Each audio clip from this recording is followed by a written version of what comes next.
Une femme sur 5 dans le monde a déjà subi le harcèlement sexuel au cours de sa vie professionnelle. 20% des femmes et hommes déclarent connaître une victime indirecte de harcèlement dans le cadre de son travail et 82% d'employeurs n'ont pas mis en place d'actions de prévention contre le harcèlement et la discrimination. Ces résultats de l'enquête réalisée en 2014 par l'Institut français d'opinion publique interpellent les décisionnaires. La Sodexam vient alors de se doter d'un plan de lutte contre le harcèlement et la discrimination en milieu de travail. Une politique qui va contribuer à l'instauration de l'égalité de traitement entre hommes et femmes. Une avancée notable sera faite.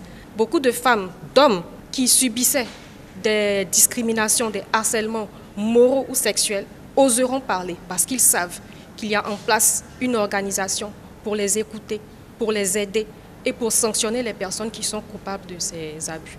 Cette politique, initiée par Jean-Louis Moulot, directeur général de cette structure, cadre bien avec les 16 jours d'activisme pour l'élimination de toute forme de violence à l'égard des femmes. À l'heure où la communauté internationale dans son ensemble s'est engagée dans les 16 jours d'activisme pour mettre fin à la violence faite aux femmes, il s'agit pour nous de favoriser le développement d'un environnement de travail favorable et de promouvoir une culture d'entreprise qui prend en compte nos réalités sociales. Doter cette structure aéroportuaire d'un plan de lutte contre le harcèlement et la discrimination en milieu professionnel, une innovation que salue Miss Belmondogo. Faire partie d'une entreprise aussi avant-gardiste vous impose de maintenir ce positionnement et cela passe par des exigences d'exemplarité.